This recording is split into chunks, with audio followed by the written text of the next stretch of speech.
محمد رفیع صاحب پوچھ رہے ہیں، میں بتا نہیں رہا کہاں سے ہیں تاکہ ایسا نہ ہو ان کے گھر والے جان لیں، میری عنقریب شادی ہونے والی ہے، مجھے زوجہ سے قربت کا سنت طریقہ بتا دیں۔ یہ سوال حیا کے خلاف ہے اور میں حیا کے خلاف سوالات نہ پڑھتا ہوں نہ اس کے جواب دیتا ہوں، لیکن چونکہ یہ سوال بہت زیادہ لوگ پوچھتے ہیں تو میں نے ہمت کر کے آج یہ پڑھ لیا ہے، اور اس میں لوگ غلط گائیڈ بھی کر رہے ہیں، تو اس لیے میں اس کا جواب دے رہا ہوں کہ اسلام میں کوئی خاص طریقہ نہیں ہے اس کا، اس پہ فالتو کتابیں لوگوں نے لکھی بھی ہیں، پتہ نہیں کیا کیا، وہ ایسے ہی لوگوں کی آ رہا ہے۔ تو یہ چیز نیچرل ہے، جیسے کوئی پوچھے کھانا کھانے کا طریقہ کیا ہے تو بھائی منہ میں نوالا ڈال کے چباؤ، نگل لو، خود بخود فطرت سکھاتی ہے انسان کو، تو ایسی زوجہ کے قریب فطرت خود سکھا دیتی ہے۔ ہاں شریعت نے جس طریقے کو حرام قرار دیا ہے وہ سب کو معلوم ہے کہ جو ہے وہ اللہ تعالیٰ نے جو میں نے جو بدکار لوگ جس طرح سے کرتے ہیں، جو لڑکوں سے بدفعلی کرنے والے لوگ ہیں، وہ طریقہ حرام ہے۔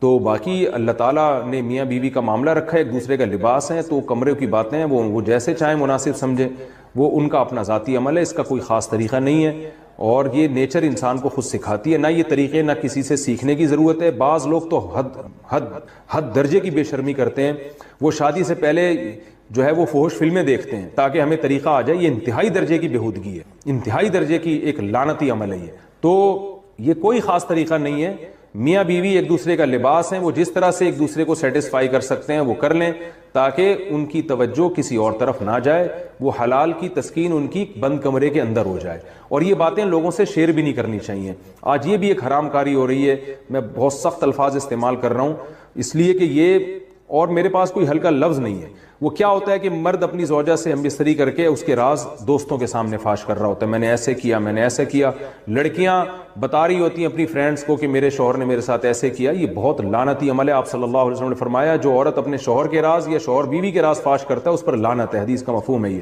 تو یہ بند کمرے کی میاں بیوی کی باتیں، جس طرح سے وہ ایک دوسرے کو سیٹسفائی کر سکتے ہیں وہ کریں، ایک دوسرے کے لیے وہ حلال ہیں، اور بس وہ طریقہ جو لڑکوں سے بدفعلی والا طریقہ ہے وہ طریقہ اسلام میں حرام ہے۔ اور اسی طرح اورل سیکس پہ بھی میں ایک کلپ ریکارڈ کروا چکا ہوں، وہ بھی سن لیا جائے، یا علماء کی جو اس بارے میں رائے ہے وہ دیکھ لی جائے۔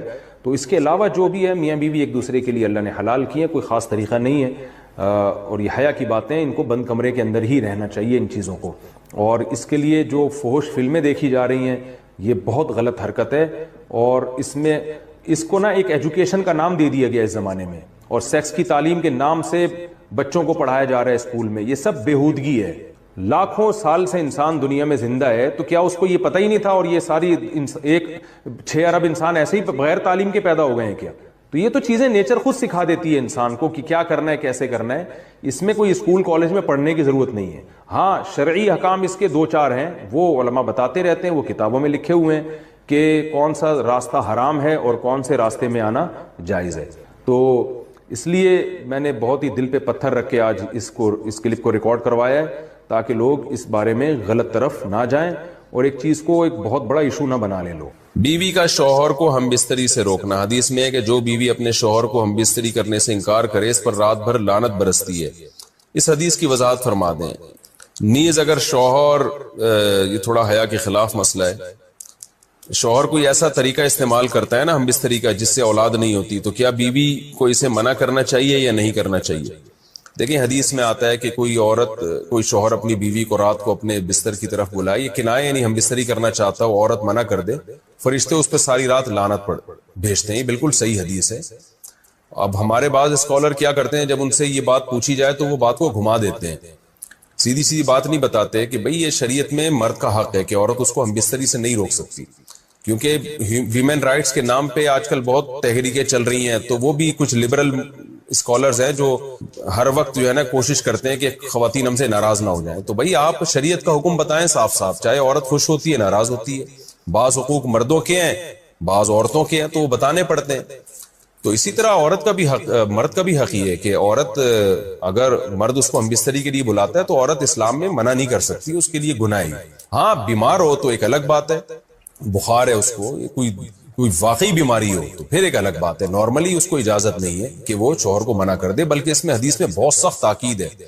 آپ صلی اللہ علیہ وسلم کی ایک حدیث میں یہاں تک فرمایا کہ عورت اگر یعنی چولہے پہ ہو، روٹی پکا رہی ہو، اس طرح کی حدیث کا مفہوم ہے، یعنی بہت بزی بھی ہو تو بھی اس کو اپنے کام کو چھوڑ کر شوہر کی خواہش کو پورا کرنا پڑے گا۔ اور یہ نیچر کے بھی مطابق ہے، کیونکہ مرد میں جب یہ سیکس کی خواہش پیدا ہوتی ہے اور اس کو کچلا جائے تو مرد بہت زیادہ ڈسٹرب ہوتا ہے. خواتین اس میں اپنے آپ کو مردوں جیسا سمجھتی ہیں. بچوں کی خاطر مجبوری میں حلال، شاید ان کا مطلب یہ ہے کہ کسی خاتون کو 3 طلاقیں ہوئیں اور اب وہ اپنے پہلے شوہر کے پاس آنا چاہتی ہے کیونکہ بچے باپ سے تاکہ محروم نہ ہو جائیں، تو اس کے لیے وہ حلالہ کرنا چاہتی ہے. یہ مسئلہ چونکہ بڑا حساس ہے اور اس کو افراط و تفرید بہت ہے اس میں، تو اس لیے میں تھوڑا سا اس کو ذرا ڈیٹیل میں بیان کرتا ہوں. دیکھیے قرآن مجید نے 3 طلاقوں کے بعد پابندی لگائی ہے صاف لفظوں میں کہ مرد اپنی زوجہ سے رجوع نہیں کر سکتا حتی تنکح زوجا غیرہ، جب تک کہ وہ عورت کسی دوسرے مرد سے نکاح نہیں کر لیتی. اور حدیث میں آتا ہے کہ صرف نکاح کر لینا کافی نہیں ہے، ہم بستری کرنا بھی ضروری ہے. بخاری مسلم کی صحیح روایت ہے. یہ ایک حلالے کا ایک ہے حکم جو قرآن مجید نے بتایا ہے، اور اس کا مقصد تھا مرد کو سزا دینا، 3 طلاقوں کا دروازہ روکنا تاکہ لوگ 3 طلاقیں نہ دیں تو سوچ سمجھ کے دیں، وقفے سے دیں. تو اب کیا ہوتا ہے کہ لوگ جلد بازی میں دھڑا دھڑ طلاقیں نکال دیتے ہیں جو کہ ناجائز ہے. قرآن نے اس کو حرام اور ناجائز قرار دیا، اور حرام بھی اس لیے قرار دیا کہ تینوں واقع ہو جاتی ہیں. بعض لوگ کہتے ہیں حرام ہے لہذا واقع نہیں ہوتی، تو سوال یہ پیدا ہوتا ہے نا کہ جب واقع نہیں ہوتی تو حرام کیوں ہے؟ پھر یہ تو ایک بیکار الفاظ ہو گئے، زبان سے ہوا میں تحلیل ہو گئے. اسی لیے ناجائز کہا ہے کہ اللہ تعالیٰ نے کہا قرآن مجید میں ارشاد ہے کہ لا تدری لعل اللہ یحدث بعد ذلک امرا، شاید اللہ رجوع کی کوئی صورت پیدا کر دے، اس لیے حکم دیا کہ متفرق طہروں میں 3 طلاقیں دیا، اگر طلاقیں دیا کرو تو عدت کے میں تقسیم کر کے دو. اس طرح قرآن میں آتا ہے ومن یتعدی حدود اللہ ومن یتعدی حدود اللہ فقد ظلم نفسہ. طلاق کے بارے میں اللہ نے فرمایا کہ جو اپنے اوپر ظلم کرتا ہے، جو اللہ کی حدود کو توڑتا ہے تو ظلم کرتا ہے. اس کی تفسیر میں عبداللہ بن عباس اور دیگر حضرات سے یہی منقول ہے کہ جس نے غیر شرعی طریقے سے طلاق دے دی تو اس نے اپنے اوپر ظلم کیا. تو مرد جب اکٹھی 3 طلاقیں دے گا تو اس نے اپنے اوپر ظلم کیا ہے. ظلم کیوں کیا؟ کہ اس نے رجوع کا دروازہ اپنے لیے بند کر دیا. اب وہ پچھتائے گا لیکن اس کو حاصل کچھ بھی نہیں ہوگا. اب ہو یہ رہا ہے کہ زمانے جاہلیت میں تو 3 کے بعد بھی رجوع کا حق تھا، اسلام نے کہا کہ 3 کے بعد رجوع کا حق نہیں ہے. قرآن اور سنت سے صاف طور پہ پتہ چلتا ہے کہ مقصد تھا مرد کو سزا دینا تاکہ یہ بیوی اس کی دسترس سے نکل جائے. زمانے جاہلیت میں کیا ہوتا تھا، لوگ بہلا پھسلا کے اس عورت سے دوبارہ نکاح کر لیتے تھے. عورت کا مزاج ایسا ہے کہ اس کی طبیعت میں نرمی ہے، اسے چکنی چپڑی باتوں سے دوبارہ جو ہے نا قائل کیا جا سکتا ہے. اور طلاق کا اختیار مرد کو ہے، عورت مرد سے اتنی آسانی سے اپنی جان چھڑا نہیں سکتی ہے. تو ایک دفعہ اس کی جان چھوٹی تھی تو یہ مرد چکنی چپڑی باتوں سے نا دوبارہ اس کو اپنے نکاح میں لائے گا اور پھر لٹکا کے چھوڑ دے گا. تو اس مصیبت سے بچنے کے لیے کہ مرد کے اختیارات کو محدود کیا جائے تو اسلام نے 3 طلاقوں کے بعد رجوع کا راستہ بند کیا. لیکن یہ وہ دور تھا جس میں 3 طلاقیں نافذ ہوتی تھیں، یا قرآن نے جس دور میں یہ حکم نازل کیا اس میں تعدد زوجات کا رواج بھی تھا. ادھر عورت کو طلاق ہوئی اور عدت کے بعد فوراً اس کی شادی ہو جاتی تھی تو مرد پچھتاتا تھا کہ یہ میرے ہاتھ سے ایک عورت نکل گئی. عورت کی فوراً شادی ہوتی تھی، اس کے بچوں کی کفالت کا انتظام بھی ہوتا تھا، اور طلاق کو اتنا معیوب بھی نہیں سمجھا جاتا تھا کیونکہ طلاق عورت کے حق میں اتنا بدنما داغ نہیں تھی. اس کو ہم صحابیات کے واقعات جب دیکھتے ہیں تو جب بھی کسی صحابیہ کو طلاق ہوئی ہے پہلے سے بہتر رشتہ ہی ان کو ملا ہے. اگر دوبارہ بھی طلاق ہوئی تو پھر اس سے بہتر رشتہ ملا، بیوہ ہوئی تو اس سے بہتر رشتہ ملا. لیکن ہمارے ہاں چونکہ تعدد زوجات کا رواج نہیں ہے، ایک بیوی پر اکتفا کا رواج معاشرے میں چل پڑا ہے، تو اب خواتین کی بھرمار ہے. اب اگر کسی کو 3 طلاقیں ہوتی ہیں تو بیچاری ساری زندگی بیٹھی رہتی ہے. اور طلاق چونکہ عورت کے حق میں ایک بدنما داغ سمجھا گیا ہے، لہذا طلاق کے بعد آپس کے اختلافات بہت شروع ہو جاتے ہیں، تو بچوں میں چھینا جھپٹی شروع ہوتی ہے. جبکہ شریعت نے بچوں کے بارے میں قاعدہ ضابطہ بیان کر دیا کہ بچے جب تک بچے ہیں ماں کے پاس رہیں گے، اور 7 سال کی عمر میں وہ باپ کی کسٹڈی میں آئیں گے. جب ماں کے پاس رہیں گے تو باپ اس سے ملے گا، اور جب باپ کے پاس رہیں گے تو ماں سے ملنے پر کوئی پابندی نہیں لگا سکتا. لیکن اب جھگڑے اتنے ہوتے ہیں کہ کھینچا تانی ہوتی ہے، باپ کے پاس چلے گئے تو ماں سے ہمیشہ کے لیے محروم، ماں کے پاس چلے گئے تو باپ سے ہمیشہ کے لیے محروم. تو یہ میں اس لیے اتنی لمبی تقریر کر رہا ہوں کہ طلاق کے ثلاث کا جو فلسفہ ہے شریعت کا، اس میں بہت سے لوگ مرتد ہو جاتے ہیں، ایمان سے ہاتھ دھو بیٹھتے ہیں، بعض اپنا مسلک تبدیل کر لیتے ہیں. وہ اس لیے کر لیتے ہیں کہ معاشرے میں ہم اسلام کے جب کسی ایک حکم کو فالو کر رہے ہیں دوسرے حکم کو فالو نہیں کر رہے. یعنی ہم طلاق کے حکام تو اسلام سے لے رہے ہیں اور ایک بیوی پر اکتفا والا نظام وہ ہندوؤں سے لے رہے ہیں، تو بھائی باقی بھی پھر سسٹم آپ ہندوؤں سے لیں نا. یعنی ایڈجسٹ نہیں ہو سکتا. اسلام نے جس حساب سے طلاق کے حکام دیے ہیں اس حساب سے پھر نکاح کے بھی حکام دیے ہیں. تو یہ پوری چیزیں ہمیں اسلام سے لینی پڑیں گی. تو معاشرے میں سدھار کا یہی طریقہ ہے کہ ہم مکمل اسلام کو فالو کریں ہر چیز میں، تاکہ عورت کی ڈیمانڈ بڑھ جائے گی. جب ایک آدمی ایک سے زیادہ بیویاں رکھے گا تو عورت کی ویلیو بڑھے گی، ڈیمانڈ بڑھے گی. ڈیمانڈ بڑھے گی تو طلاق کا ریشو خود بخود کم ہوگا, اور اگر طلاق دی بھی جائے گی تو عورت کو نقصان نہیں ہوگا. جو 3 طلاقیں دے گا نا مرد, اس کے لیے دوبارہ بیوی کو تلاش کرنا بہت مشکل ہو جائے گا.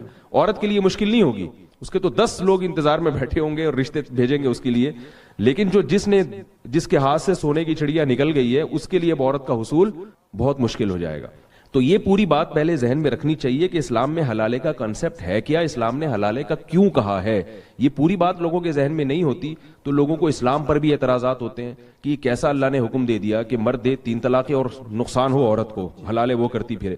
تو عورت کو نقصان نہیں, مرد کو نقصان دینے کے لیے, مرد کے اختیارات ختم کرنے کے لیے. اب جو عورت کو نقصان ہو رہا ہے وہ اسلام کے حکم کی خرابی کی وجہ سے نہیں ہے, وہ ہمارے معاشرے کی خرابی ہے. وہ خرابی کیا ہے, ہم نے اسلام کو مکمل فالو نہیں کیا, آدھا اسلام لے رہے ہیں آدھا ہندوؤں والا سسٹم لے رہے ہیں. تو اب جو حلالی کی جو سیٹ اپ ہے نا, اس سے عورت کو نقصان ہو رہا ہے, وہ اس وجہ سے ہو رہا ہے. اب میں اس کی پوری حیثیت بیان کرتا ہوں کہ دیکھیے حلالے کے بارے میں بعض لوگ تو اس کو پرلے درجے کی بغیرتی کہتے ہیں جی, اور بعض لوگوں کے ہاں باقاعدہ ایگریمنٹ کر کے حلالے کیے جا رہے ہیں. بعض سنا ہے کہ اس کام کے لیے باقاعدہ بیٹھے ہوئے ہوتے ہیں کہ جس نے بھی حلالہ کروانا ہے. یہ بے شرمی بغیرتی کی بات ہے, مجھے کہتے ہوئے بھی اچھا نہیں لگ رہا, اور وہ اس کے لیے جناب وہ اشتہارات بھی دیتے ہیں.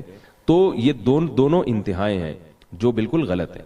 ایک حلالہ وہ ہے جس پر رسول اللہ صلی اللہ علیہ وسلم نے لعنت کی ہے, لعن اللہ المحلل والمحلل لہ, فرمائے جس کے لیے حلالہ کیا جائے اس پر بھی لعنت اور حلالہ کرنے پر بھی لعنت. اور ایک حلالہ وہ ہے جس کا قرآن نے ذکر کیا ہے کہ اگر مرد نے 3 طلاقیں دے دیں فلا تحل لہ حتی تنکح زوجا غیرہ, عورت شوہر کے لیے حلال نہیں ہے جب تک کسی اور مرد سے نکاح نہ کر لے. 2 قسم کے حلالے, ایک قرآن میں ملتا ہے ایک حدیث میں. اب اگر علی الاطلاق حلالے کو حرام کہتے ہیں, بے غیرتی کہتے ہیں, سوال پیدا ہوتا ہے کہ پھر کیا قرآن نے معاذ اللہ غلط بات کی, قرآن نے غلط چیز کی رہنمائی کی ہے.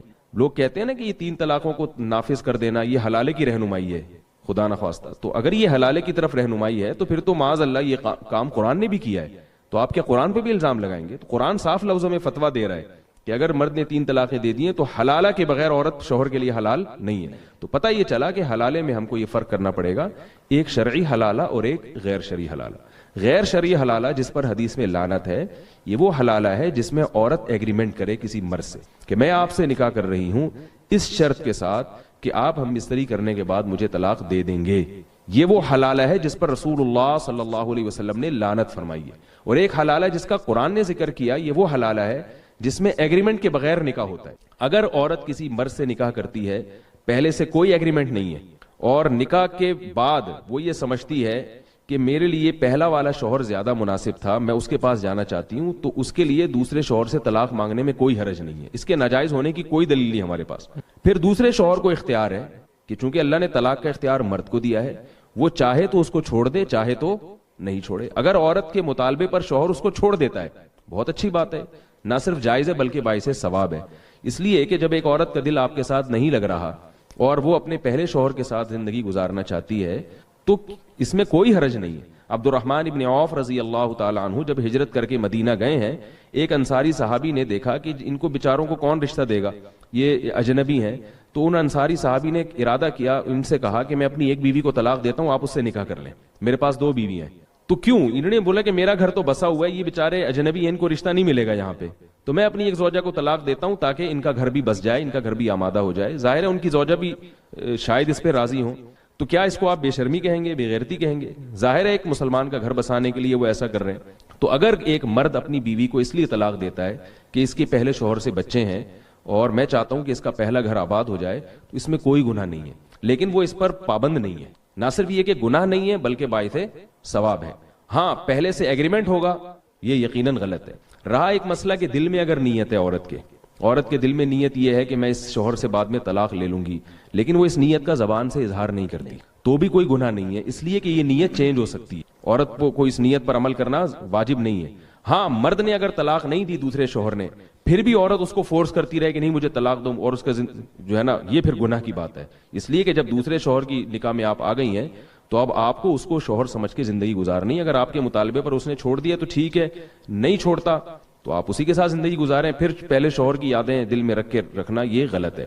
ایک آخری بات, کیونکہ میں نے بتایا بہت حساس ٹاپک ہے اور اس میں بہت مس گائیڈ کیا جا رہا ہے لوگوں کو.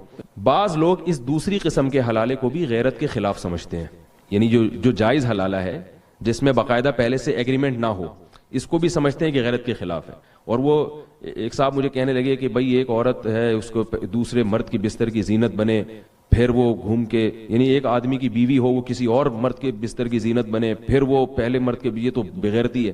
تو میں نے ان سے عرض کیا, جو میں جے ٹی آر میڈیا کے حوالے سے بتانا چاہتا ہوں لوگوں کو بھی ایک بات ہے, تاکہ صحیح اور غلط میں جو ہے نا, ہم جو شریعت نے جس کو صحیح کہا ہے وہ صحیح ہے. دیکھیے جب ایک آدمی نے اپنی بیوی کو 3 طلاقیں دی اور عدت بھی ختم ہو گئی اس کی, تو اب یہ اس کی بیوی نہیں ہے, اب یہ جس کے چاہے نکاح میں جائے. اس کو غیرت کے خلاف سمجھنا بے وقوفی ہے.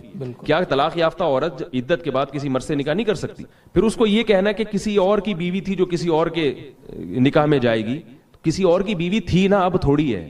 زید نے مثال کے طور پر اپنی بیوی کو طلاق دی اور عدت بھی پوری ہو گئی, اس نکاح کے سارے اثرات ختم ہو گئے. اب وہ زید کی جو سابقہ بیوی تھی جو اب نہیں ہے, وہ بکر سے بھی نکاح کر سکتی ہے, عامر سے بھی نکاح کر سکتی ہے, ساری دنیا کے جتنے بھی مسلمان مرد ہیں کسی سے بھی کر سکتی ہے. اب ان سینکڑوں میں وہ بکر کا سلیکشن کر کے بکر سے نکاح کر لے, تو یہ کیا غیرت کے خلاف کیا اس نے؟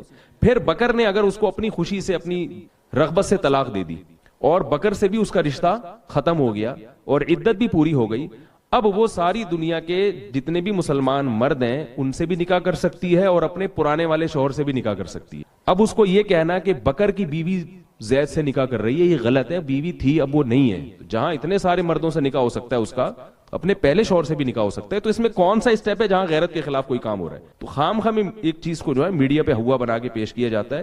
اور حقیقت یہ ہے نا کہ نبی صلی اللہ علیہ وسلم نے ارشاد فرمایا کہ قرب قیامت میں ان اللہ لا يقبض العلم انتزاعا من صدور العلماء ولكن يقبض العلماء. اللہ تعالیٰ قیامت میں جو علم اٹھائیں گے نا, تو لوگوں کے سینوں سے نہیں علم چھیننا شروع کر دیں گے, علماء کو اٹھانا شروع کر لیں گے. اس کا نتیجہ کیا ہوگا کہ فَإِذَا لَمْ يَبْقَ عَالِمٌ اتَّخَذَ النَّاسُ جُهَالًا رُؤُوسًا, جب علماء ختم ہوں گے تو لوگ جاہلوں کو اپنا رئیس بنا لیں گے. فَضَلُّوا وَأَضَلُّوا فَأَفْتَوْا بِغَيْرِ عِلْمٍ فَضَلُّوا وَأَضَلُّوا, وہ علم کے بغیر فتوے دیں گے, کوئی بقرات بن کے اور کوئی جناب افلاطون بن کے اور پتہ نہیں کیا کیا منطقی باتیں کر کے. علم ہے نہیں, علم میں پختگی نہیں ہے, گہرائی نہیں ہے. تو وہ نبی صلی اللہ علیہ وسلم نے فرمایا کہ وہ لوگوں کے رئیس بن کے پھر فتوے دیں گے. فضلوا واضلوا, خود بھی گمراہ ہوں گے اور دوسروں کو بھی گمراہ کریں گے. تو اس لیے یہ حلالے کا جو لفظ جس طرح سے میڈیا پہ اس کو اچھالا جا رہا ہے اور اس میں جو اس کو لفظ کو بدنام کیا جا رہا ہے, اس میں اعتدال کی راہ ضروری ہے. کون سی چیز غیرت کے خلاف ہے اور کون سی غیرت کے عین موافق ہے, اس میں ایک باریک لائن ہے, اس لائن میں فرق کرنا ضروری ہے. میاں بیوی کا ویڈیو کال پر ایک دوسرے کا برہنہ جسم دیکھنا, یہ سوال اگرچہ حیا کے خلاف ہے لیکن بہت زیادہ پوچھا جاتا ہے یہ سوال, تو اس لیے میں بیان کر رہا ہوں. میں سعودی عرب میں رہتا ہوں, میری زوجہ پاکستان میں رہتی ہیں, ہم ویڈیو کال کرتے ہیں, تو اگر ویڈیو کال میں ہم ایک دوسرے کا جسم دیکھیں تو کیا یہ جائز ہے یا نہیں, اس میں کوئی گناہ تو نہیں ہے؟ ایک صاحب نے پوچھا ہے سعودی عرب. یہ سوال بہت سارے لوگ پوچھتے ہیں. میاں بیوی ایک دوسرے سے دور ہوتے ہیں, ان میں ایک شہوت پیدا ہو چکی ہے, خواہش بھڑک رہی ہوتی, تو اپنی خواہش کی تکمیل کے لیے پھر شوہر اکثر مطالبہ یہ شوہروں کی طرف سے ہوتا ہے, وہ بیوی کو بے لباس ہونے کا کہتے ہیں. تو دیکھیں جائز تو ہے, میاں بیوی ایک دوسرے کو دیکھ سکتے ہیں, ایک دوسرے سے فائدہ اٹھا سکتے ہیں, اللہ نے ایک دوسرے کے لیے حلال کیا ہے. لیکن مسئلہ یہ ہے کہ جب وہ فزیکلی ایک دوسرے سے اتنا دور ہیں تو اس سے فائدہ کیا ہوگا؟ اس سے تو اور شہوت بھڑکے گی, اور اس کو پورا کیسے کریں گے؟ سعودی عرب میں ایک آدمی بیٹھ کر اپنی بیوی کو اسکائپ پہ دیکھ رہا ہے, نیوڈ حالت میں دیکھ رہا ہے, تو جذبات بھڑکیں گے نا اس سے. اب وہ جذبات کی تکمیل کیسے ہوگی؟ یا تو وہ ہاتھ کے ذریعے اپنی تکمیل کریں گے, یہ بھی حرام ہے, یا وہ شوہر جب ایک دماغ اس کا خراب ہوگا تو ادھر ادھر زنا کی طرف مائل ہوگا. بیوی قریب میں ہوتی تو چلو اپنی خواہش اس سے پوری کر لیتا, وہ تو پھر ایک دوسرے کی خواہش کو بھڑکانے کے لیے کچھ بھی طریقہ اختیار کریں وہ جائز ہے. لیکن دور ہیں تو وہ خواہش بھڑکا کے اس کی تکمیل کیسے ہوگی؟ تو اس لیے یہ اس سوال کا جواب میں انہی لوگوں سے پوچھتا ہوں جو یہ عمل کرتے ہیں. تو ہاتھ کے ذریعے اپنی خواہش پوری کرنا بھی حرام ہے, اپنے ہاتھ کے ذریعے اپنی خواہش پوری یہ بھی حرام ہے, اور زنا کرنا بھی حرام ہے. تو یہ سب چیزیں تو حرام ہے. تو میاں بیوی تو ایک دوسرے کو دیکھ سکتے ہیں برہنہ حالت میں, اس میں کوئی گناہ نہیں ہے.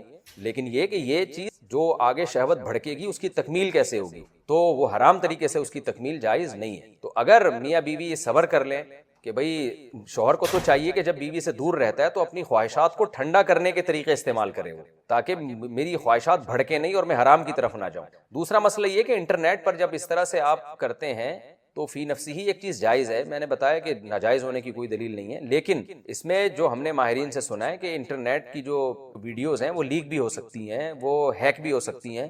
آپ کے اکاؤنٹ ہیک ہو سکتا ہے، تو اس میں ایسا نہ ہو کوئی ہیک کر کے پھر بلیک میل کرے اور آپ کی عزت کا جنازہ نکالے. تو انٹرنیٹ پر اس طرح کی حرکتیں بہرحال عزت بھی داؤ میں لگنے کا اس سے خطرہ ہوتا ہے، تو اس میں احتیاط بہرحال ضروری ہے. صاحب پوچھ رہے ہیں، میں بتا نہیں رہا کہاں سے ہیں تاکہ ایسا نہ ہو ان کے گھر والے جان لیں. میری عنقریب شادی ہونے والی ہے، مجھے زوجہ سے قربت کا سنت طریقہ بتا دیں. یہ سوال حیا کے خلاف ہے اور میں حیا کے خلاف سوالات نہ پڑھتا ہوں نہ اس کے جواب دیتا ہوں، لیکن چونکہ یہ سوال بہت زیادہ لوگ پوچھتے ہیں تو میں نے ہمت کر کے آج یہ پڑھ لیا ہے، اور اس میں لوگ غلط گائیڈ بھی کر رہے ہیں، تو اس لیے میں اس کا جواب دے رہا ہوں کہ اسلام میں کوئی خاص طریقہ نہیں ہے اس کا. اس پہ فالتو کتابیں لوگوں نے لکھی ہوئی ہیں، پتہ نہیں کیا کیا، وہ ایسے ہی لوگوں کی آ رہا ہے. تو یہ چیز نیچرل ہے. جیسے کوئی پوچھے کھانا کھانے کا طریقہ کیا ہے، تو بھائی منہ میں نوالا ڈال کے چباؤ، نگل لو، خود بخود فطرت سکھاتی ہے انسان کو. تو ایسی زوجہ کے قریب فطرت خود سکھا دیتی ہے. ہاں شریعت نے جس طریقے کو حرام قرار دیا ہے وہ سب کو معلوم ہے کہ جو ہے وہ اللہ تعالیٰ نے جو بدکار لوگ جس طرح سے کرتے ہیں، جو لڑکوں سے بدفعلی کرنے والے لوگ ہیں، وہ طریقہ حرام ہے. تو باقی اللہ تعالیٰ نے میاں بیوی کا معاملہ رکھا ہے، ایک دوسرے کا لباس ہے، تو کمرے کی باتیں ہیں وہ جیسے چاہیں مناسب سمجھیں، وہ ان کا اپنا ذاتی عمل ہے، اس کا کوئی خاص طریقہ نہیں ہے. اور یہ نیچر انسان کو خود سکھاتی ہے، نہ یہ طریقے نہ کسی سے سیکھنے کی ضرورت ہے. بعض لوگ تو حد درجے کی بے شرمی کرتے ہیں، وہ شادی سے پہلے جو ہے وہ فحش فلمیں دیکھتے ہیں تاکہ ہمیں طریقہ آ جائے. یہ انتہائی درجے کی بےہودگی ہے، انتہائی درجے کی ایک لعنتی عمل ہے یہ. تو یہ کوئی خاص طریقہ نہیں ہے. میاں بیوی ایک دوسرے کا لباس ہیں، وہ جس طرح سے ایک دوسرے کو سیٹسفائی کر سکتے ہیں وہ کر لیں تاکہ ان کی توجہ کسی اور طرف نہ جائے، وہ حلال کی تسکین ان کی بند کمرے کے اندر ہو جائے. اور یہ باتیں لوگوں سے شیئر بھی نہیں کرنی چاہیے. آج یہ بھی ایک حرام کاری ہو رہی ہے. میں بہت سخت الفاظ استعمال کر رہا ہوں اس لیے کہ یہ، اور میرے پاس کوئی ہلکا لفظ نہیں ہے. وہ کیا ہوتا ہے کہ مرد اپنی زوجہ سے ہم بستری کر کے اس کے راز دوستوں کے سامنے فاش کر رہا ہوتا ہے، میں نے ایسے کیا، میں نے ایسے کیا. لڑکیاں بتا رہی ہوتی ہیں اپنی فرینڈس کو کہ میرے شوہر نے میرے ساتھ ایسے کیا. یہ بہت لعنتی عمل ہے. آپ صلی اللہ علیہ وسلم نے فرمایا جو عورت اپنے شوہر کے راز یا شوہر بیوی کے راز فاش کرتا ہے اس پر لعنت ہے. حدیث کا مفہوم ہے یہ. تو یہ بند کمرے کی میاں بیوی کی باتیں، جس طرح سے وہ ایک دوسرے کو سیٹسفائی کر سکتے ہیں وہ کریں، ایک دوسرے کے لیے وہ حلال ہیں. اور بس وہ طریقہ جو لڑکوں سے بدفعلی والا طریقہ ہے وہ طریقہ اسلام میں حرام ہے. اور اسی طرح اورل سیکس پہ بھی میں ایک کلپ ریکارڈ کروا چکا ہوں، وہ بھی سن لیا جائے یا علماء کی جو اس بارے میں رائے ہے وہ دیکھ لی جائے. تو اس کے علاوہ جو بھی ہے میاں بیوی ایک دوسرے کے لیے اللہ نے حلال کیے ہیں، کوئی خاص طریقہ نہیں ہے. اور یہ حیا کی باتیں، ان کو بند کمرے کے اندر ہی رہنا چاہیے ان چیزوں کو. اور اس کے لیے جو فحش فلمیں دیکھی جا رہی ہیں یہ بہت غلط حرکت ہے. اور اس کو نا ایک ایجوکیشن کا نام دے دیا گیا اس زمانے میں، اور سیکس کی تعلیم کے نام سے بچوں کو پڑھایا جا رہا ہے اسکول میں. یہ سب بےہودگی ہے. لاکھوں سال سے انسان دنیا میں زندہ ہے، تو کیا اس کو یہ پتہ ہی نہیں تھا؟ اور یہ ساری ایک 6 ارب انسان ایسے ہی بغیر تعلیم کے پیدا ہو گئے ہیں کیا؟ تو یہ تو چیزیں نیچر خود سکھا دیتی ہے انسان کو کہ کیا کرنا ہے، کیسے کرنا ہے. اس میں کوئی اسکول کالج میں پڑھنے کی ضرورت نہیں ہے. ہاں شرعی احکام اس کے 2-4 ہیں، وہ علماء بتاتے رہتے ہیں، وہ کتابوں میں لکھے ہوئے ہیں کہ کون سا راستہ حرام ہے اور کون سے راستے میں آنا جائز ہے. تو حالت حیض میں خواتین سے متعلق بہت ساری بے اعتدالیاں دنیا کے ہر مذہب میں رہی ہیں. یہودی کیا کرتے تھے کہ حالت حیض میں عورت سے بالکل کنارہ کشی اختیار کر لیا کرتے تھے، اس کے قریب بھی نہ جانا، اور کھانا پینا بھی الگ اور جھوٹا بھی الگ. تو بعض مذاہب میں کوئی فرق ہی نہیں تھا کہ حالت حیض عورت پاکی کی ایام میں. تو جب اسلام دنیا میں آیا تو صحابہ کرام کو یقیناً یہ خیال پیدا ہوا کہ بھائی اب اسلام کے اس بارے میں کیا احکام ہیں کہ جب خواتین مینسز کی حالت میں ہوتی ہیں شادی شدہ، تو کیا ہم ان سے ہم بستری کر سکتے ہیں یا نہیں کر سکتے، کیا اس کے احکامات ہیں. تو اللہ نے صحابہ کے سوال کو اور پھر اپنے جواب کو قرآن مجید کا جز بنا کے نازل کر دیا.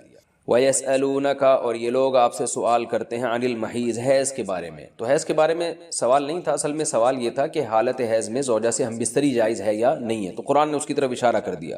قل، اے نبی آپ ان سے کہہ دیجئے، ہوا اذن. اذن اصل میں تکلیف کو بھی کہتے ہیں، گندگی کو بھی کہتے ہیں. تو یہاں گندگی مراد ہے کہ وہ گندگی ہے.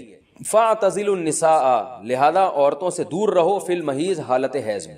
ولا تقربوہن، اور ان کے قریب مت جاؤ، حتی یطہرن، جب تک کہ یہ پاک نہ ہو جائیں. تو اس میں قرآن مجید نے جو لفظی ترجمہ ہے وہ قرآن کی آیتوں کا یہی ہے کہ ان سے کنارہ کشی اختیار کر لو. لیکن احادیث سے ہمیں پتہ چلتا ہے کہ یہاں کنارہ کشی اختیار کرنا یہ کنایا ہے ہم بستری کرنے سے، یعنی ان سے ہم بستری کرنا تمہارے لیے جائز نہیں ہے. کنارہ کشی سے وہ جو یہودی کر لیا کرتے تھے وہ مراد نہیں ہے یہاں پہ، اور اس کی تفصیل احادیث میں. تو قرآن نے چونکہ صاف لفظوں میں جماع کا ہم بستری کا ذکر نہیں کیا تو صرف کنایوں سے کام لیا ہے قرآن مجید نے. فاعتزلوا النساء، ان سے اعتزال کرو یعنی دور رہو ان سے. دور رہنے کا مطلب صرف دور رہنے سے یہ مراد ہے. صحیح حدیث ہے، نبی صلی اللہ علیہ وسلم نے فرمایا اصنعوا کل شیء الا النکاح، حالت حیض میں اپنی زوجہ کے پاس تم جا سکتے ہو، سب کچھ کر سکتے ہو سوائے جماع کے. تو انٹرکورس جو اسے کہا جاتا ہے وہ حلال نہیں ہے. تو باقی نبی صلی اللہ علیہ وسلم نے فرمایا کہ ایسے کنارہ کشی کہ بالکل اس کا جھوٹا نہ پیو اور بالکل دور ہو جانا، اس کی اسلام میں اجازت نہیں ہے، اور نہ بستر الگ کرنے کی ضرورت ہے. تو یہ سارے قرآن کے کنائے ہیں. کنایا کا مطلب ہوتا ہے کہ آپ صرف اشاروں میں بات کر رہے ہیں، صراحتاً بات نہیں کر رہے. تو میں اس میں نقطے کی بات بھی بتاؤں گا کنایا کیوں ہے. کہ فاعتزلوا النساء فی المحیض، عورتوں سے حالت حیض میں دور رہو، ولا تقربوہن، ان کے قریب مت جاؤ. تو یہ قریب جانا بھی اصل میں جماع اور ہم بستری سے کنایا ہے، یعنی اشارہ ہے ہم بستری مت کرو. تو جماع کا صراحتاً ذکر نہیں کیا جا رہا، تو مراد وہی ہے کنایا، کنائے میں بات کی جا رہی ہے. ایک جگہ قرآن میں آتا ہے لا تقربوا الزنا، زنا کے قریب مت جاؤ. تو ممکن ہے کسی کو اشکال ہو کہ وہاں تو ہم یہ کہتے ہیں کہ زنا کے قریب بھی مت جاؤ، تو وہاں قریب نہ جانے سے ہم حقیقی معنی مراد لیتے ہیں کہ بھئی زنا ایسا کام کرنا جو زنا یعنی زنا تک لے کر جاتا ہے وہ بھی تمہارے لیے حرام ہے. تو وہاں تو یہ ترجمہ کرتے ہیں، تو یہاں بھی وہی ترجمہ ہونا چاہیے ولا تقربوہن، ان عورتوں کے قریب بھی مت جاؤ. یا مطلب کیا ہے کہ اس گھر میں بھی نہ رہو، اس کمرے میں بھی نہ رہو جہاں تمہاری جو بیوی رہتی ہے جو مینسس کی حالت میں ہے. تو یاد رکھیں وہاں چونکہ زنا کا لفظ اللہ نے صراحتاً ذکر کر دیا، کنایا کی اب ضرورت نہیں ہے، لہذا وہاں لا تقربو کا مطلب لا تقربو ہی ہے، یعنی قریب مت جاؤ. تو زنا کے قریب مت جاؤ یہ کنایا نہیں ہے، اس کا مطلب صاف کہ زنا تو دور کی بات ہے، کوئی ایسا کام بھی نہیں کرنا جو زنا کے قریب لے کے جاتا ہے. لیکن یہاں اللہ نے ہم بستری کے لفظ کا صراحتاً ذکر نہیں کیا، لہذا جہاں ذکر نہیں ہوتا تو وہاں اشارتاً ذکر کیا جاتا ہے. اور اشارتاً جب ذکر کیا ہے تو یہاں لا تقربوہن یہ قرب سے خاص قسم کا قرب مراد ہے، اس سے مطلق قرب مراد نہیں ہے کہ کسی کے بھی قریب چلے جاتے ہیں. تو یہاں خاص قسم کا قرب مراد ہے. وہ قرب یہی ہے کہ مکمل جمع کرنا حالت حیض میں، اس کی اجازت نہیں دی جا رہی، لیکن اللہ نے اس کو گول مول طریقے سے کنائے کے ذریعے ذکر کیا ہے. حتیٰ یطہرن، یہاں تک کہ وہ پاک ہو جائیں. تو یہ جو میں نے بتایا کہ حالت حیض میں نبی صلی اللہ علیہ وسلم سے صحیح حدیث سے ثابت ہے، اور اس پر پوری امت کا اجماع ہے. اتنی واضح احادیث ہیں بخاری اور مسلم کی اس بارے میں کہ حالت حیض میں آپ بیوی کے قریب جا سکتے ہیں. اور حیا کے خلاف مسئلہ ہے، لیکن اب ایک بات آ گئی تو میں بتا دوں کہ اس کی تفصیل فقہاء نے بیان کی ہے کہ جو ناف سے لے کر گھٹنوں تک جسم پہ کوئی کپڑا ڈال دیا جائے اور پھر باقی زوجین ایک دوسرے سے جو ہے وہ ریلیشن قائم کر سکتے ہیں باقی باڈی کے ذریعے، لیکن یہ کہ جو مکمل جمع ہے وہ حلال نہیں ہے اور وہ سخت گناہ ہے. آگے اللہ نے ارشاد فرمایا فَإِذَا تَطَهَّرْنَ، پس جب وہ مکمل پاک ہو جائیں، فَأْتُوهُنَّ، تو پھر تم ان کے پاس آؤ. اب یہ بھی دیکھیں ان کے پاس آؤ یہ کنایا ہے جمع سے، یہ نہیں کہ آپ کی زوجہ جو ہے وہ جب حیض سے پاک ہوئی ہے تو آپ اب اس کے پاس جا کے چائے پی سکتے ہیں، وہاں بیٹھ کے کھانا کھا سکتے ہیں، یہ مراد نہیں ہے. یہ سب کنائے اور اشارتاً قرآن بات کر رہا ہے. فَأْتُوهُنَّ، تو ان کے پاس آؤ، یعنی مطلب ان سے تم جمع کر سکتے ہو، جمع کرو ان سے، من حیث امرکم اللہ، ایسے جیسے اللہ نے حکم دیا ہے. تو اس سے پتہ چلتا ہے کہ جمع کا ایک ناجائز اور حرام طریقہ بھی ہے اور ایک جائز طریقہ بھی ہے. تو قرآن بتا رہا ہے کہ جائز طریقے سے تم جمع کر سکتے ہو، ناجائز طریقے سے جمع نہیں کر سکتے. وہ جائز اور ناجائز کیا ہے وہ میں انشاءاللہ بتاتا ہوں. ان اللہ، بے شک اللہ تعالیٰ، یحب التوابین، توبہ کرنے والوں سے بھی محبت کرتا ہے، ویحب المتطہرین، اور تطہر جو ہے نا یاد رکھیں، دیکھیں یہاں دو لفظ استعمال ہوئے ہیں. ایک استعمال ہوا ہے طہورا یطہرو، حتی یطہرنا، اس کا مطلب ہوتا ہے پاک ہو جانا، اور ایک ہوتا ہے تطہرنا، باب تکلف ہے، یعنی تھوڑا تکلف سے پاک ہونا، اہتمام کر کے. ایک پاک تو یہ ہے کہ بس چلو بھائی پاک ہو گئے، ایک ہے کہ بہت یعنی پاک صاف رہنے کی بڑی کوشش کرنا. تو جو صفائی پسند لوگ ہوتے ہیں نا، وہ جب تک صفائی کا خبط ان کے اوپر سوار نہیں ہو جاتا اور تکلف نہیں کرتے اس وقت تک پاک صاف وہ رہتے نہیں ہیں. تو اس لیے اللہ تعالیٰ نے تکلف کے ساتھ طہارت کا حکم دیا. تو اسی وجہ سے بہت سے علماء کہتے ہیں کہ اس سے حالت حیض کے بعد غسل کرنا مراد ہے، کہ اگر عورت کے 10 دن سے پہلے حیض آنا ختم ہو جائے تو عورت پر پھر واجب ہو جاتا ہے کہ وہ باقاعدہ غسل کر کے اپنے آپ کو پاک صاف کرے. تو یہی مراد ہے اس سے. اللہ نے فرمایا فَإِذَا تَطَهَّرْنَ، جب وہ مکمل پاک ہو جائیں، فَأْتُوهُنَّ مِنْ حَيْثُ أَمَرَكُمُ اللَّهُ، تو پھر اس طرح آؤ ان کے پاس جیسے اللہ نے حکم دیا. بے شک اللہ تعالیٰ محبت کرتا ہے توابین، توبہ کرنے والوں سے، وَيُحِبُّ الْمُتَطَهِّرِينَ، اور خوب تکلف کے ساتھ پاک صاف رہنے والوں سے. تو توبہ اور تطہر کا تذکرہ کیا. توبہ روحانی طہارت کو کہتے ہیں اور جو تطہر ہے وہ جسمانی طہارت کو کہتے ہیں. یعنی اسلام یہ چاہتا ہے کہ آپ روحانی طور پہ بھی پاک صاف رہیں اور جسمانی طور پہ. روحانی پاکی کیا ہے کہ اگر آپ سے کوئی گناہ ہو جاتا ہے تو رو دھو کے اللہ کو منا کے راضی کر لیں تاکہ دل جو گندا ہوا ہے وہ بھی صحیح ہو جائے. اور جسمانی پاکی یہی ہے کہ جسم پہ کوئی گندگی لگی ہے تو وہ پاک ہو جائے. تو اس میں اللہ نے حالت حیض میں عورت کو بھی حکم دیا کہ وہ بھی نہا دھو کے پاک ہو جائے جب حیض سے پاک ہوتی ہے, اور مرد کو بھی حکم دیا کہ حالت حیض میں تم گندگی کی حالت میں جماع مت کرو بیوی کے ساتھ, خون میں لت پت ہو جائے گا انسان, اور یہ گندگی ہے تو اللہ تعالیٰ پاک صاف رہنے والوں کو پسند کرتے ہیں. تو جو حالت حیض میں بیوی سے جماع کرتا ہے اس کا مطلب وہ پاک صاف آدمی نہیں ہے, وہ گندگی کے وقت میں اس کے قریب جا رہا ہے, تو یہ بھی غلط ہے. اور اگر خدا نخواستہ کسی سے ایسا ہو گیا ہو تو اللہ نے توبہ کا حکم دیا کہ توبہ کر کے اللہ کو مناؤ, کیونکہ روحانی طور پر جو گندگی ہوئی ہے اس سے بھی تمہیں پاک رہنا ضروری ہے. تو اللہ کو اچھے لوگ, پاکیزہ لوگ پسند ہیں. تو حالت حیض کی آیتوں کے بعد اللہ نے یہ اس لیے حکم دیا تاکہ اس عمل کے دوران گندگی میں ملوث نہ ہونا پڑے. اور یہ حکمت بھی اللہ نے بیان کر دی کہ حالت حیض میں جماع سے ہم تمہیں اس لیے منع کر رہے ہیں کہ اللہ کو پاک صاف لوگ پسند ہیں, گندگی میں انوالو ہونے والے, ملوث ہونے والے لوگ اللہ کو پسند نہیں ہیں.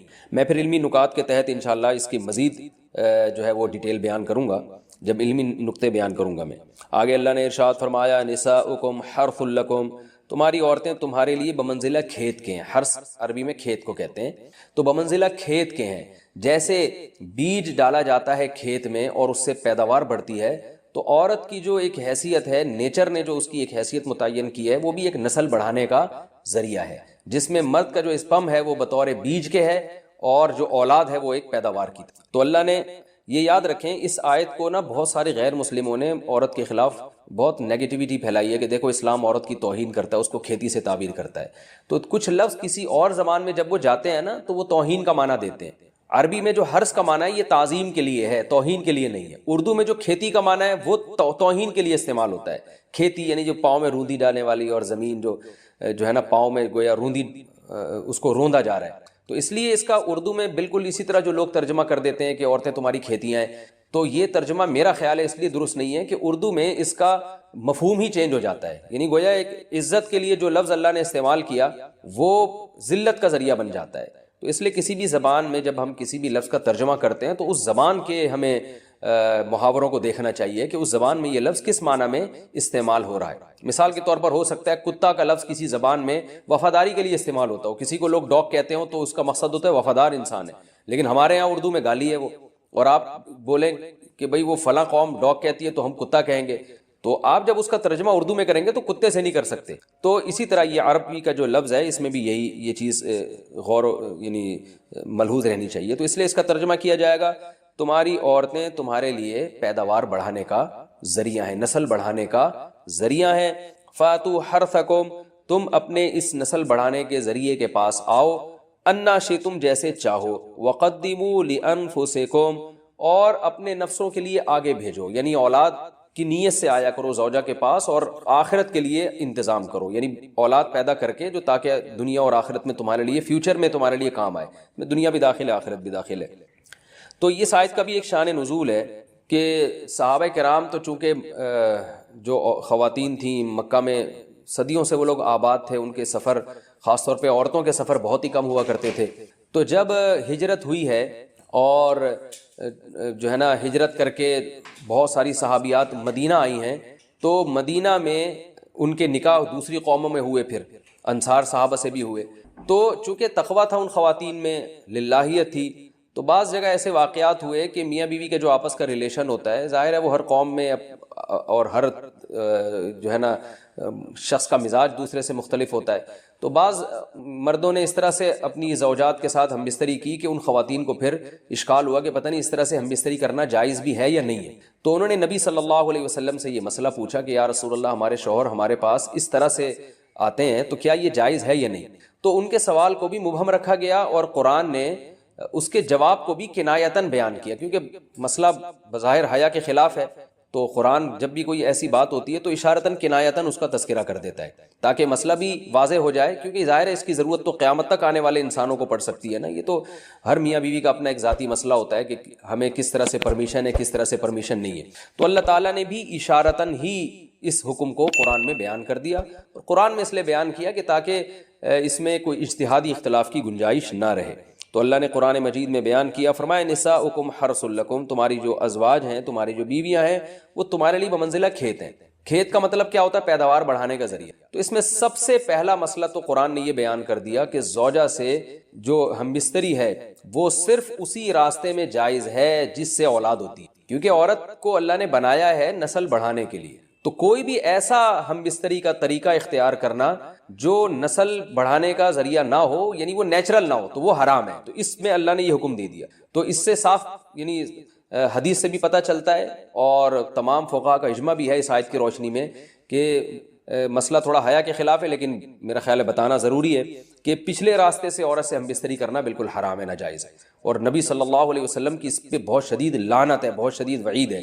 تو یہ بالکل اللیگل ہے اسلام میں کہ عورت کے پچھلے راستے سے اس سے ہم بستری کی جائے۔ جو لوگ لڑکوں سے بدفعلی کے عادی ہوتے ہیں ان کو یہ ایک چسکا لگ جاتا ہے، تو یہ حرام ہے، ناجائز ہے، کیونکہ اللہ نے بتا دیا کہ یہ تمہارے لیے بمنزلہ کھیت کے ہیں۔ تو اس میں قرآن نے وہ جو سوال تھا نا اس کی طرف اشارتاً جواب دے دیا، اور آگے فرمایا فاتو حرثکم، تم اپنے کھیت کے پاس آؤ، یعنی پیداوار بڑھانے کا جو ذریعہ ہے اس جگہ کی طرف آؤ، انا شئتم، جیسے چاہو، یعنی باقی جس طرح سے تم چاہو زوجہ سے ہم بستری کر سکتے ہو، اس میں کوئی خاص طریقہ متعین نہیں ہے۔ میاں بیوی کا ایک دوسرے سے کوئی پردہ نہیں ہے، ہن لباس لکم وانتم لباس لہن، یہ دونوں ایک دوسرے کے لیے لباس ہیں۔ تو اس میں طریقہ کار کوئی بھی ہو سکتا ہے، کسی بھی طرح سے کرنا چاہو ایک دوسرے سے لطف اندوز ہو سکتے ہو، لیکن فاتو حرثکم آنا موضع حرث میں ہے۔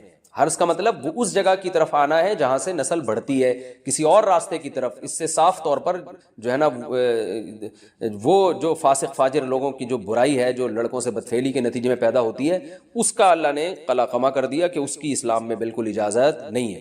باقی طریقہ کار کیا ہوگا یہ تمہارے اوپر، اس کی اللہ نے تمہیں اجازت دی ہے۔ وَقَدِّمُوا لِأَنفُسِكُمْ، اور چونکہ بار بار حرث کا تذکرہ ہو رہا ہے کہ نسل بڑھانے کا، تو اس لیے اللہ نے فرمایا کہ قدموا لانفسکم، اپنی ذات کے لیے فیوچر میں انتظام کرو۔ قدموا کا مطلب آگے بھیجو اپنی ذات کے لیے سرمایہ۔ کیا مطلب؟ کہ جب زوجہ سے ہم بستری کرو تو نیت اولاد کی ہونی چاہیے، تاکہ وہ اولاد دنیا میں بھی اور آخرت میں بھی تمہارے لیے ذخیرہ بن جائے۔ تو یہ نسل بڑھانے کی بہت زبردست ترغیب ہے اس آیت میں، اور اس آیت میں اللہ نے عورت کا کہ بہت ساری ذمہ داریوں میں سے ایک بڑی ذمہ داری کا بھی بیان بتا دیا کہ عورت کو اللہ نے بنایا ہے، جو مرد اور عورت کا جو فرق رکھا ہے نا، اس فرق کی بڑی وجہ یہی ہے کہ مرد کے اسپم کو اللہ نے بیج کے طور پہ پیدا کیا ہے، اور عورت کو اللہ نے زمین کے طور پہ۔ تو بیج اور زمین کے ملاپ کا بنیادی مقصد ہی نسل بڑھانا، پیداوار بڑھانا ہوتا ہے، نہ یہ کہ نسل روکنا۔ آج فیملی پلاننگ والوں نے اس آیت کی دھجیاں اڑا دی ہیں، اور جو پوری دنیا میں ایک بےہودہ قسم کی تحریک چل رہی ہے، یہ آیت بالکل اس کی نفی کر رہی ہے۔ اس لیے اللہ نے فرمایا کہ اچھا، اللہ نے اس کا بھی جواب دے دیا کہ جو فیملی پلاننگ والے کہتے ہیں نا نسل بڑھنے سے تمہارا نقصان ہوگا، خرچے بڑھ جائیں گے، تو اللہ فرماتا ہے قدموا لانفسکم، تمہارا فیوچر بن جائے گا، سنور جائے گا، کیونکہ اولاد پہ اتنی انویسٹمنٹ نہیں ہوتی جتنا اس کا آؤٹ پٹ ہوتا ہے۔ ان پٹ کم ہے، آؤٹ پٹ زیادہ ہے، انویسٹمنٹ کم ہے، اس کے جو پروفٹ ہے وہ زیادہ ہے، دنیا میں بھی اور آخرت میں بھی۔ تو اللہ نے فرمایا اپنے نفس کے لیے، فیوچر کے لیے انتظام کرو، بڑھاپے کے لیے انتظام کرو۔ تمہارے بیٹے ہوں گے، بیٹیاں ہوں گی، پوتے ہوں گے، نواسے ہوں گے، بہویں ہوں گی، یہ دنیا کا مستقبل اور آخرت کا مستقبل کیا ہے، جو عبداللہ بن عمر رضی اللہ تعالیٰ عنہ نے جب نکاح کا ارادہ ترک کیا تو آپ کی جو ہمشیرہ تھی حضرت حفصہ، انہوں نے فرمایا کہ نکاح کرو، تمہارے اولاد ہوگی، دنیا سے جاؤ گے تو تمہارے لیے دعائیں مانگے گی، تو یہ آخرت کے لیے ذخیرہ ہے۔ تو اس لیے اللہ نے فرمایا کہ آخرت کے لیے ذخیرہ کرو، واتقوا اللہ، اور اللہ سے ڈرو، واعلموا انکم ملاقوہ، اور جان لو کہ تم نے ایک دن اللہ سے ملاقات کرنی ہے۔ تو جتنے حکام اللہ نے تمہیں اس آیت میں دیے ہیں ان تمام حکام کو تم نے فالو کرنا ہے۔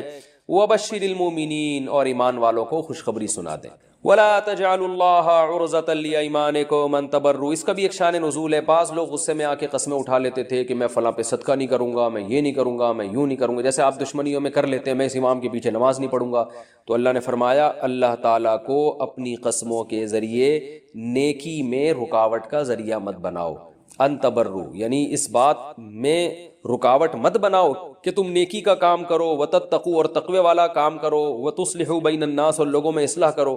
تو ایسی چیزوں یعنی جو نیکی کے کام ہے نا، لوگوں میں اصلاح کرنا۔ بعض دفعہ آدمی کہتا ہے میں ان کی سلو نہیں کراؤں گا، خدا کی قسم میں ان کو لڑنے دوں گا، ایسی کی تیسی، ایسا ہوتا ہے نا۔ آپ آج بھی لوگ قسمیں اٹھا رہے ہوتے ہیں اس ٹائپ کی، ابے جاؤ یہ تو اللہ نے فرمایا ہے اللہ کے نام کو ذریعہ نہ بناؤ نیکی سے رکاوٹ کا۔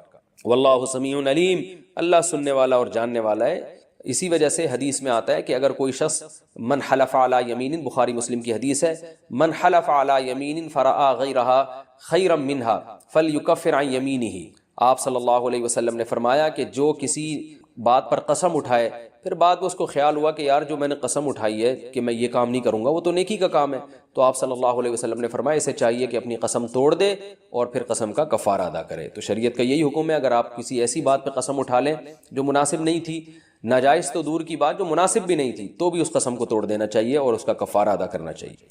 تو اللہ نے فرمایا کہ ہاں لا یؤاخذکم اللہ باللغو فی ایمانکم، اب قسم کے بارے میں قاعدہ بیان کیا جا رہا ہے کہ اللہ تمہاری قسموں میں جو لغو قسمیں ہیں ان کے بارے میں تم سے مواخذہ نہیں کرے گا، تمہاری پکڑ نہیں ہوگی۔ جو لغو قسمیں ہوتی ہیں وہ کیا ہوتی ہیں ابھی بتاتا ہوں میں۔